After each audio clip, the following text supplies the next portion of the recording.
नमस्कार। Railway group D 2025 की तैयारी जो लोग कर रहे हैं उनके लिए कुछ जरूरी जानकारी सामने आई है। हाँ, तो हमारे पास परीक्षा के पैटर्न, सिलेबस और पूरी चयन प्रक्रिया से जुड़ी कुछ खास बातें हैं। तो चलिए आज इसी पर थोड़ी गहराई से बात करते हैं, देखते हैं कि क्या जानना सबसे अहम है। और सबसे पहले वो जो बड़ी खबर है, परीक्षा की तारीख है, ये आ गई है 17 नवंबर से 31 दिसंबर 2025 के बीच। तो ये फिलहाल पक्की तारीख है, मान सकते हैं, जब तक कि कोई कोर्ट वगैरह का चक्कर ना हो। ये उम्मीदवारों के लिए जरूर एक बड़ी राहत होगी, है ना? मतलब एक लक्ष्य सामने है अब। बिल्कुल बिल्कुल। एक तय तारीख पता हो तो तैयारी को आप जानते ही एक दिशा मिल जाती है। और हाँ, ये परीक्षा कंप्यूटर आधारित टेस्ट होगी, मतलब सीबीटी। इसमें ऐसा है कि 90 मिनट मिलेंगे और 100 सवाल हल करने होंगे। हर सवाल 1 नंबर का, तो कुल 100 अंक। यहाँ ये ध्यान देना होगा कि हर सवाल के लिए 1 मिनट से भी कम टाइम है, तो स्पीड और एक्यूरेसी दोनों ही बहुत जरूरी होंगे। सही कहा, 90 मिनट में 100 सवाल। ये तो मतलब वक्त का खेल रहेगा पूरा। अच्छा, तो ये 100 सवाल ये कहाँ-कहाँ से आएंगे, कौन से विषय होंगे, इसका कुछ अंदाजा है? हाँ, इसका भी बंटवारा साफ है। देखिए, सामान्य विज्ञान यानी जनरल साइंस, इससे 25 सवाल होंगे 25 अंक के। गणित से भी 25 सवाल 25 अंक। रीजनिंग, जिसे हम तर्क शक्ति कहते हैं, उससे 30 सवाल 30 अंक के। और आखिर में सामान्य ज्ञान और करंट अफेयर्स, इससे 20 सवाल होंगे 20 अंक के। अरे, 30 अंक सिर्फ रीजनिंग के लिए?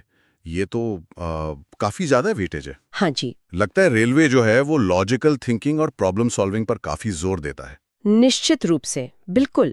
अब थोड़ा सा अगर सिलेबस को देखें तो सामान्य विज्ञान में ज्यादातर सवाल 10वीं कक्षा के लेवल के होंगे, फिजिक्स, केमिस्ट्री, बायो।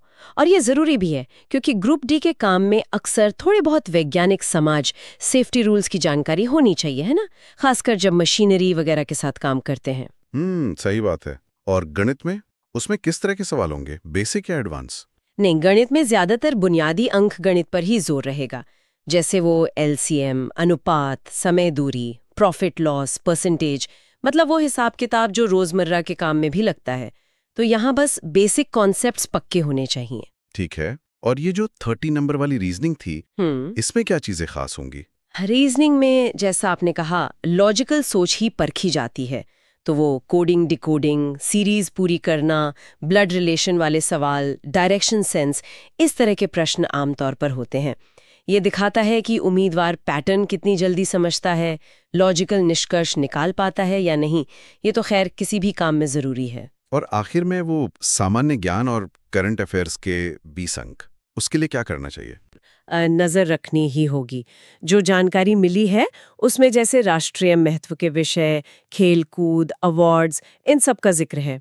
तो देश दुनिया में क्या चल रहा है, खासकर भारत से जुड़ी जो बड़ी खबरें हैं, उनकी जानकारी ज़रूरी होगी। ये दिखाता है कि उम्मीदवार अपने आसपास को लेकर कितना जागरूक है। तो ये तो गई पूरी सीबीटी की बात। 100 सवाल, 90 मिनट और ये 4 सेक्शन। लेकिन जैसा आपने शुरू में कहा था, चयन प्रक्रिया सिर्फ यहीं खत्म नहीं होती। जी नहीं, बिल्कुल नहीं। सीबीटी तो बस पहला स्टेप है। इसे जो पास करेंगे उन्हें फिर शारीरिक दक्षता परीक्षा यानी पीईटी, फिजिकल एफिशिएंसी टेस्ट देना होगा।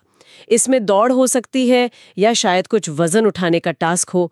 रेलवे के कई ग्रुप डी पदों के लिए शारीरिक रूप से फिट होना जरूरी है, तो ये स्टेप भी काफी अहम है। अच्छा, और पीईटी के बाद फिर क्या होता है? पीई क्लियर करने के बाद होगा दस्तावेज सत्यापन, मतलब डॉक्यूमेंट वेरिफिकेशन या डीवी।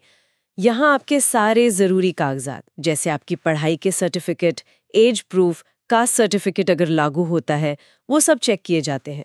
ये पक्का करने के लिए कि आप योग्य हैं और जानकारी सही है। और फिर एक मेडिकल टेस्ट का भी जिक्र था। हाँ जी, बिल्कुल। आखिर में एक मेडिकल टेस्ट भी पास करना होता है। रेलवे अपने कर्मचारियों के हेल्थ स्टैंडर्ड्स को लेकर काफी सीरियस रहता है, क्योंकि काम की प्रकृति अक्सर थोड़ी डिमांडिंग होती है। तो ये पक्का किया जाता है कि उम्मीदवार उस पोस्ट के लिए मेडिकली फिट है या नहीं। तो अंतिम जो चयन है वो इन सभी चरणों, मतलब सीबीटी, पीईटी, डीवी और मेडिकल, इन सब में आपके प्रदर्शन के आधार पर ही होगा। किसी एक में भी अगर चूक गए तो फिर प्रक्रिया से बाहर हो सकते हैं। तो जाहिर है तैयारी सिर्फ किताबी नहीं करनी, बल्कि शारीरिक तौर पर भी फिट रहना है और अपने सारे डॉक्यूमेंट्स भी सही रखने हैं। वैसे तैयारी के लिए कुछ खास टिप्स या सुझाव दिए गए हैं स्रोतों में? हाँ, कुछ आम हैं लेकिन बहुत काम के सुझाव हैं। जैसे रोजाना कम से कम 2 मॉक टेस्ट देने की सलाह है। इससे वो परीक्षा वाले माहौल का अंदाजा लगता है और टाइम मैनेजमेंट भी सुधरता है। और पिछले सालों के जो प्रश्न पत्र हैं उन्हें हल करना भी बहुत फायदेमंद रहता है। पैटर्न समझने में, जरूरी टॉपिक्स जानने में मदद मिलती है। और एक थोड़ी अलग सी सलाह है, स्वस्थ आहार बनाए रखना। स्वस्थ आहार, अच्छा, इसका परीक्षा की तैयारी से क्या सीधा कनेक्शन? देखिए, कनेक्शन तो है। स्वस्थ आहार की सलाह शायद इसलिए दी गई है क्योंकि ये जो तैयारी का दौर होता है ना, ये एक मैराथन जैसा है। इसमें दिमागी और शारीरिक दोनों तरह की ऊर्जा लगती है। और सिर्फ तैयारी ही क्यों, रेलवे की नौकरी खुद भी ऐसी है जहां आपको शारीरिक और मानसिक रूप से फिट रहने की जरूरत होती है। तो ये सलाह शायद उस लंबी अवधि की सोच को दिखाती है। बात तो सही है। तो कुल मिलाकर रेलवे ग्रुप डी 2025 परीक्षा की तस्वीर अब काफी हद तक साफ नजर आ रही है। तारीखें आ गई हैं, परीक्षा का पैटर्न और सिलेबस पता चल गया है और पूरी चयन प्रक्रिया भी समझ आ गई है। अब सारा दारोमदार उम्मीदवारों की अपनी मेहनत और सही दिशा में की गई तैयारी पर है। हाँ, बिल्कुल। और ये देखना वाकई दिलचस्प है कि रेलवे सिर्फ किताबी ज्ञान या लिखित परीक्षा की योग्यता पर ही फोकस नहीं कर रहा, बल्कि शारीरिक फिटनेस और मेडिकल स्वास्थ्य को भी उतनी ही अहमियत दे रहा है।